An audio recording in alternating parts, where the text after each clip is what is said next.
Hi hello, ഞാനേ ചെറിയൊരു കാര്യം നിങ്ങളുടെ അടുത്ത് പങ്കുവെക്കാൻ വേണ്ടിയിട്ടാണ് ഇപ്പം ഇങ്ങനെ ഒരു വീഡിയോ ചെയ്യുന്നത്. എന്താ വെച്ചാൽ ചില കാര്യങ്ങൾ നമ്മൾ പറയണമെന്ന് വിചാരിക്കുന്ന സമയത്ത് തന്നെ പറഞ്ഞിട്ടില്ലെങ്കിൽ പിന്നീട് അതിൻ്റെ ഫ്ലോ അങ്ങ് പോയി പോകും. എന്നെ ഓട്ടോറിക്ഷയൊക്കെ ഓവർടേക്ക് ചെയ്യുന്നു ഗൈസ്, അതല്ല കേട്ടോ എനിക്ക് പറയാനുള്ളത്. എന്നാൽ ആ ഓട്ടോറിക്ഷയെ വീണ്ടും ഞാൻ ഓവർടേക്ക് ചെയ്തു ഗൈസ്, അതുമല്ല കേട്ടോ എനിക്ക് പറയാനുള്ളത്. എനിക്ക് എന്താ പറയാനുള്ളതെന്ന് അറിയോ? എൻ്റെ വീട്ടിൽ എൻ്റെ ഉമ്മാക്കും പാപ്പാക്കും ഞങ്ങൾ 3 പെൺകുട്ടികളാണ്. അപ്പം ഞങ്ങൾ 3 പെൺകുട്ടികളായതുകൊണ്ട് ഒരു സഹോദരൻ എന്ന് പറയുന്ന ഒരു സംഭവം ഞങ്ങൾക്ക് ഇല്ലാഞ്ഞിട്ട് ഞങ്ങൾക്ക് 3 പേർക്കും വളരെയധികം വിഷമായിരുന്നു. വളരെയധികം വിഷമം എന്ന് വെച്ചാൽ അത് പറഞ്ഞറിയിക്കാൻ പറ്റുന്ന ഒരു സംഭവമല്ല. പല സാഹചര്യങ്ങളിൽ നമുക്ക് സഹോദര സ്നേഹം മിസ് ചെയ്യുന്നൊരു സാഹചര്യം ഉണ്ടായിട്ടുണ്ട്.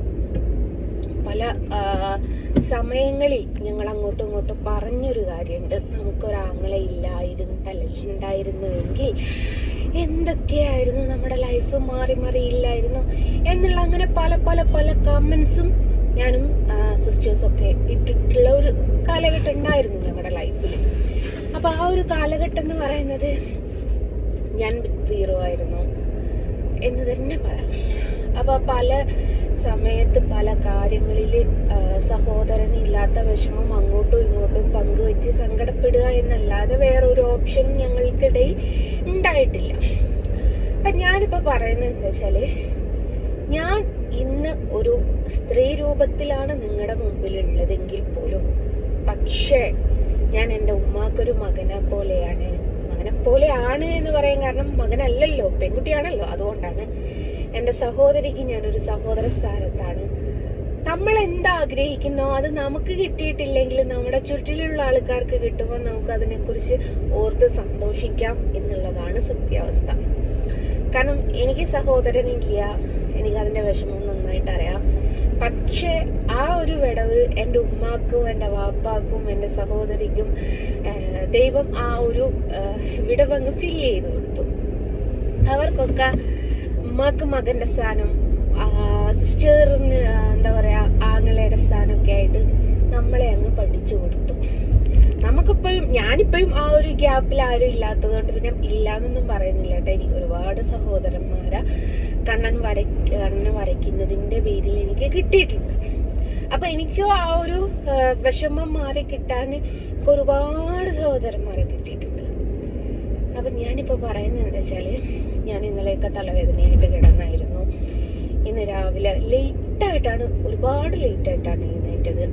പക്ഷെ എനിക്ക് ഇന്ന് ചെയ്ത് തീർക്കേണ്ട കുറച്ച് സഹോദര സ്ഥാനത്തുള്ള കുറച്ച് കാര്യങ്ങളുണ്ട്. എൻ്റെ മൂത്ത സഹോദരൻ്റെ സ്ഥാനത്ത് നിന്ന് ചെയ്ത് തീർക്കേണ്ട കുറേ കാര്യങ്ങളുള്ളത് കൊണ്ട് എൻ്റെ ഉറക്കം അല്ലെ എൻ്റെ അസുഖം, എൻ്റെ ബുദ്ധിമുട്ടുകൾ ഒക്കെ ഞാൻ സൈഡിലോട്ട് മാറ്റി വെച്ച് അതിന് വേണ്ടിയിട്ട് ഇറങ്ങിയാണ് ഗൈസ്. അതിന് വേണ്ടിയിട്ട് ഇറങ്ങാന്ന് പറയാൻ ചിലപ്പോൾ രാത്രിയാവും, ചിലപ്പോൾ ഈവനിങ് ആകുമ്പോഴൊക്കെ കഴിയും. എങ്ങനെ ആയതെന്ന് പറയാൻ പറ്റില്ല. പക്ഷേ എനിക്ക് കിട്ടാത്ത സഹോദര സ്നേഹവും എനിക്ക് കിട്ടാത്ത സഹോദര സ്ഥാനവും അവർക്ക് കിട്ടിയപ്പം എനിക്ക് ഭയങ്കര സന്തോഷമായി. ആ ഒരു പൊസിഷനും കൂടി ഞാൻ നിറവേറ്റുന്ന സമയത്ത് വളരെയധികം സന്തോഷത്തോടെയാണ്. ഇതിനു മുമ്പേ ഞാൻ ഒരു വീഡിയോയിൽ പറഞ്ഞിട്ടുണ്ട്, എൻ്റെ കുടുംബത്തിലുള്ള പലരും അവളോട് ചോദിച്ചൊരു ചോദ്യമുണ്ട്, അല്ലെ എൻ്റെ പാപ്പാനോട് എൻ്റെ ഉമ്മാനോട് ചോദിക്കുന്നൊരു ചോദ്യമുണ്ട്. കാരണം ജെസ്സിക്ക് ഒരു വരുമാനമൊക്കെ ഉണ്ടല്ലോ, ജെസ്സി എന്തെങ്കിലും നിങ്ങൾക്ക് തന്ന് സഹായിക്കാറുണ്ടോ എന്നുള്ളൊരു ചോദ്യം പലരും എൻ്റെ ഉമ്മാനോടും എൻ്റെ വാപ്പാനോടും എൻ്റെ സഹോദരിയോടും നിരന്തരം ചോദിച്ചിട്ടുള്ള ഒരു കാര്യമാണ്. അന്ന് ആ ഒരു സമയത്ത് എൻ്റെ ഉമ്മയും വാപ്പയും പറയല് ജെസ്സി ഞങ്ങൾക്ക് മകളല്ല മകനാണെന്നാണ്. അതേപോലെ എൻ്റെ സഹോദരി ഒരിക്കൽ എൻ്റെ അമ്മായിനോട് പറഞ്ഞൊരു വാക്കുണ്ട്, ഒരാങ്ങളെ ഇല്ലാത്ത വിഷമം ജെസ്സി തീർത്ത് തരുന്നുണ്ട്. കാരണം ഞാൻ അവൾക്ക് ആങ്ങളെയാണ്. അങ്ങാടി കൊണ്ടുപോയാൽ നമ്മുടെ അങ്ങാടി കൊണ്ടുപോയാൽ എങ്ങനെയാ അവസ്ഥ? നമുക്ക് വേണ്ടതെല്ലാം മേടിച്ചു കൊടുത്ത് അവരോട് നമുക്കൊരു അനിയത്തിയോട് പറയും പോലല്ല ഒരു ആങ്ങളയോട്. അല്ലേ? ഒരാങ്ങള എന്ന് പറയുമ്പോൾ നമ്മൾ ഭയങ്കരമായിട്ട് എന്താ പറയാ, അനിയത്തിയോടൊക്കെ ചോദിക്കുക ചെയ്യാൻ പറ്റുമോ നിനക്ക്, പക്ഷെ ആങ്ങളനോട് ചെയ്യണം എന്ന് നമ്മള് വാശിയോടല്ലേ ഒറ്റ വാക്കിൽ അങ്ങ് പറഞ്ഞേക്കും. അതാണ് ആങ്ങള. ഏത് തന്നെയായാലും സഹോദരിയുടെ മക്കൾക്കാണെങ്കിലും ഞാൻ അവർക്കൊരു മാമനായിട്ടാ, എന്നെ ചിറ്റയായിട്ട് അവര് കണക്കാക്കിയിട്ടില്ല കേട്ടോ. അവർക്ക് ഞാൻ മാമനാ. സഹോദരിയുടെ മകനാണെങ്കിലും മകൾക്കാണെങ്കിലും ഒക്കെ അങ്ങനെയാണ്. എന്തിന് എന്റെ കുഞ്ഞുങ്ങൾ എന്നെ ഉമ്മാന്റെയും വാപ്പാന്റെയും സ്ഥാനത്ത് തന്നെയാ കണക്കാക്കുന്നത്. കാരണം ഉക്കാക്ക നാട്ടിലില്ലാത്തോണ്ട്. അപ്പൊ ചുരുക്കി പറഞ്ഞു വന്നത് എന്താ വെച്ചാൽ, നമുക്ക് സ്ഥാനമാനങ്ങൾ എത്ര പെട്ടെന്നാണ് നമ്മുടെ ലൈഫിൽ മാറി മറിയുക എന്ന് പറയാൻ പറ്റൂല.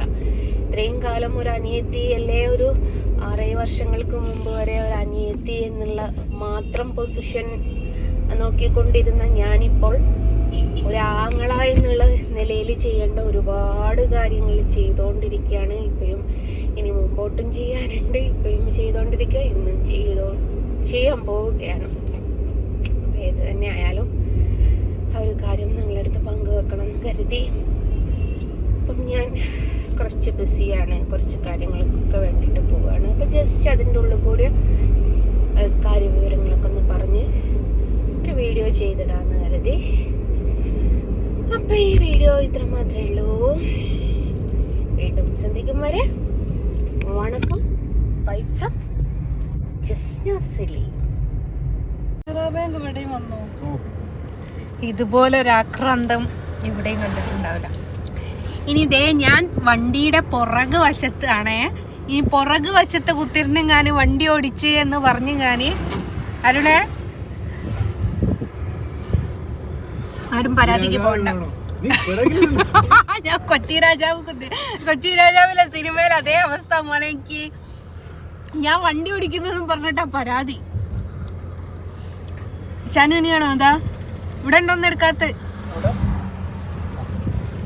അതെ, രാവിലെ ഇറങ്ങി ഇറക്കാണേ. എന്ത് കഴിച്ചിരുന്നു എന്ന് ചോദിച്ചാല് ഒന്നും കഴിച്ചില്ല. ഇല്ലാത്ത ഒരു കുപ്പി വെള്ളം വാങ്ങി കുടിച്ചിട്ടുണ്ട്. ഇപ്പൊ പൂനൂർ കൂടി പാസ് ചെയ്യുമ്പോ അത് നബിദിനത്തിന്റെ അല്ലേത്ത? നബിദിനത്തിന്റെ മോനെ ഗ്ലാസ് വെക്കടാ, കോച്ച വരും സൗണ്ട്.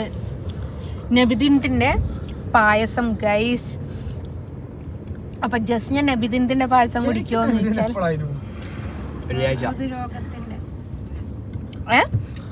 മൊയിലൂതിന്റെ റവി ലെവലായിട്ടുള്ള റവി ലെവലിന്റെ പായസമാണ് പോലും. പൂനൂര് ഭയങ്കരമായിട്ട് പ്രഭാഷണമൊക്കെ ഉണ്ട്. അതിൻ്റെ കൂടെ പായസവും തരുന്നുണ്ട്. ഇനി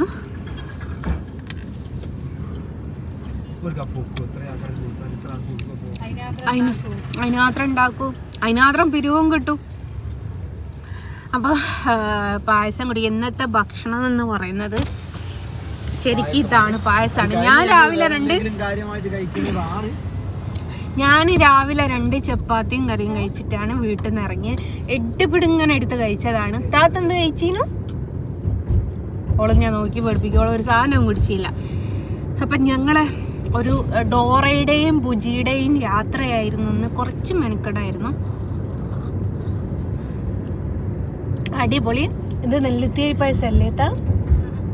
അല്ലേ ഗോതമ്പ് പായസം. അടിപൊളി ടേസ്റ്റ് ഉണ്ട് കേട്ടോ. കുറച്ച് മധുരം അധികമാണ് അവള് പറഞ്ഞതിൻ്റെ അതിൽ, പക്ഷെ അടിപൊളി ടേസ്റ്റ് ഉണ്ട്. അപ്പം ഒരിക്കൽ കൂടിയും വണ്ടീൻ്റെ പുറകു വശത്താണ് ഞാൻ കുത്തിരിക്കുന്നത്. ഡ്രൈവർ മാറി. ഞാനിപ്പം 2ാമത്തെ തവണയാണ് എൻ്റെ വണ്ടിയുടെ പുറകെ കുത്തിരിന് പോകുന്നത്. പൊതുവേ മുതലാളിയായിട്ട് മുമ്പ് കുത്തിരിക്കില്ലായിരിക്കും, പക്ഷെ മുമ്പിൽ അരുണുള്ളതുകൊണ്ട് എന്നെ പുറകിലേക്കാക്കി. അപ്പോൾ ഓക്കെ, ടാറ്റാ.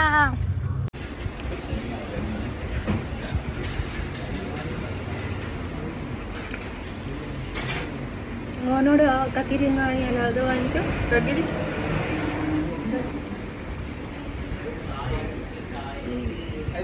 ഒന്ന് മതി.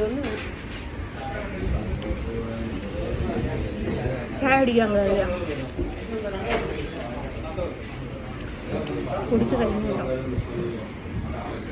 കുടിച്ചു കഴിഞ്ഞു.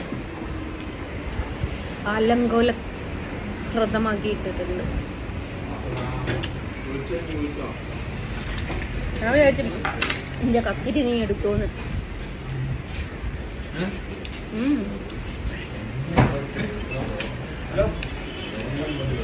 ബില്ല് വേണ്ട ഞാൻ മുതലാളി, നീ അന്ന് മുതലാളി. അതപ്പോ ബില്ല്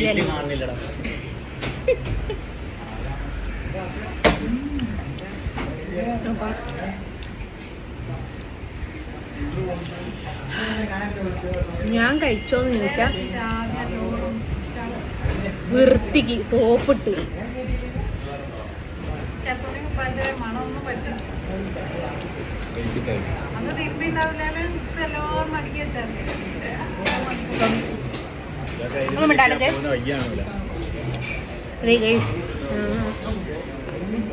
ഇവര് റൊമാലി റൊട്ടിയും അല്ല ഷവർമ, റൊമാലി റൊട്ടിയിലുള്ള ഷവർമ കഴിച്ചപ്പോൾ ഞാൻ അതിന്ന് ചെറുതായിട്ട് കൈയിട്ട് വാരി തിന്നിട്ടേ ഉള്ളൂ. ഒരു പൈനാപ്പിൾ ജ്യൂസും കുടിച്ചു. എല്ലാത്തിൻ്റെ ഗ്ലാസ് മാത്രമേ ഉള്ളൂ. ഇവിടെ എല്ലാവരും കൂടി ഉള്ളത് കൊണ്ട് തിന്നാൻ കിട്ടിയപ്പം വീഡിയോ എടുക്കാൻ മറന്നുപോയി. തീറ്റി അതാണ് ബിഗിലെ മുഖ്യം.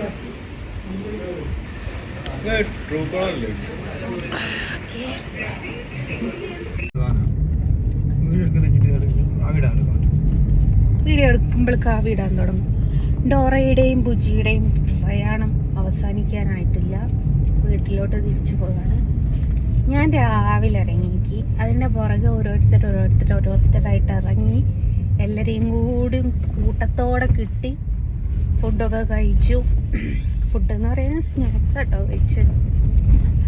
പിന്നെ വീട്ടിലോട്ട് പോവുകയാണ്. ഡ്രൈവർ മാറിക്ക് നേരത്തെ ഇവനല്ല കേട്ടോ, ഡ്രൈവർ വേറെ ഒരാളായിരുന്നു.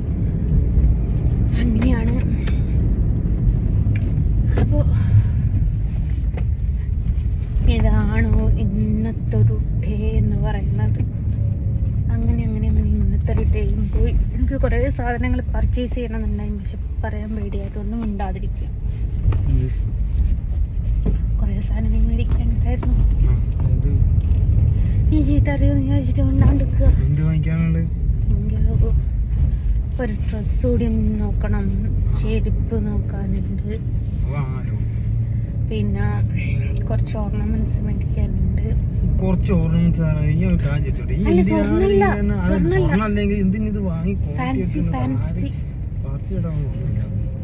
ഇത് നാലാളെ കാണിക്കാൻ വേണ്ടിട്ടല്ലേ ഇതൊക്കെ വാങ്ങുന്നതും ഇതാക്കുന്നൊക്കെ. ഞാൻ എനിക്ക് അവിടെ ഷോപ്പ് കയറിയിട്ട് കുറച്ച് ഡ്രസ്സ് എടുക്കണം. ഞാൻ എൻ്റെ ഫേവറേറ്റ് ആയിട്ടുള്ള ഷോപ്പാണ്, പക്ഷെ പേടിയായിട്ട് പറയാതിരുന്നതാ ഗൈസ്, എന്നെ വെട്ടിവെക്കും ഗൈസ്. അപ്പം അങ്ങനെയാണ്. അല്ലെങ്കിൽ ഞാൻ കുറച്ച് സാധനങ്ങളൊക്കെ മേടിക്കുകയായിരുന്നു. അപ്പോൾ ഇനി പോകുന്ന വഴിക്ക് എവിടെയെങ്കിലും ഉണ്ടെങ്കിൽ ഒന്ന് കയറി മേടിക്കണം. ഞാൻ കൊല്ലാണ്ട് ഒരു ചുരിദാർ വാങ്ങിച്ച് കണ്ടിച്ച് കിട്ടാമെന്ന് വാങ്ങി തരണേ. പിന്നെ അങ്ങനെയാണ് കാര്യങ്ങളൊക്കെ. അപ്പോൾ അമ്മ വീട്ടിലെത്തിയിട്ട് കുളിച്ച് ഫ്രഷായിട്ടൊന്ന് കിടന്നുറങ്ങണം. കിടക്കപ്പായി എണീറ്റോടിയതാ ഞാൻ. അപ്പം അങ്ങനെയാണ്. അപ്പം എല്ലാവരോടും ബൈ ഫ്രം അരുൺ. എന്തെങ്കിലും സാധനങ്ങൾ മേടിക്കാൻ വെച്ചാൽ അതിൻ്റെ വീഡിയോ എടുക്കാം കേട്ടോ. Okay bye. പിന്നെ പിള്ളേരുണ്ട് വീട്ടിലും ബാക്കിലുണ്ട്, അതൊക്കെ പറഞ്ഞേക്കാം. ഓക്കെ.